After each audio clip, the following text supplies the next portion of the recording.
Dreamland જંગલમાં આજે વાતાવરણ અતિ સુંદર હતું. ઠંડી હવા ચાલતી હોવાથી બધા પક્ષીઓ આનંદમાં હતા, પણ સોનું કબૂતર ચિંતિત હતું.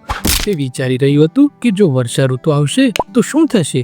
ભવિષ્યની ચિંતા કરતું તે ટીનુ ચકલી પાસે ગયો અને પૂછ્યું, તારી પાસે ખાવાનું છે? ટીનુએ જવાબ આપ્યો, માફ કર કબૂતરભાઈ, અમે અમારા માટે જ ખાવાનું લાવીએ છીએ. સોનું કબૂતર ચિંકી મેના પાસે પણ ગયું, પણ ત્યાં પણ તેને ખાવાનું ન મળ્યું. આખરે તે થાકીને તળાવના કિનારે બેસી ગયું.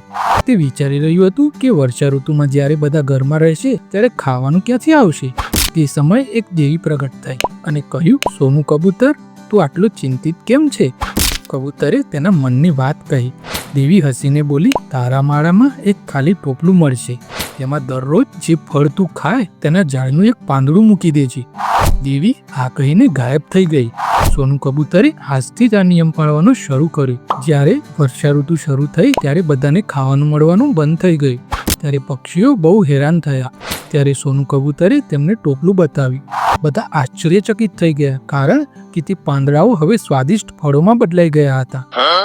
અરે, આ તો અદ્ભુત છે! બધા પક્ષીઓ આનંદથી બોલી ઉઠ્યા.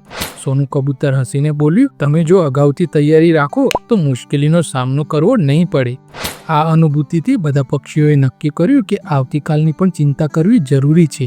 વર્ષા ઋતુ પૂરો થતાં જ જાદુઈ ટોપલું ગાયબ થઈ ગયું, પણ સોનું કબૂતરની શીખ બધા પક્ષીઓ હંમેશા યાદ રાખશે.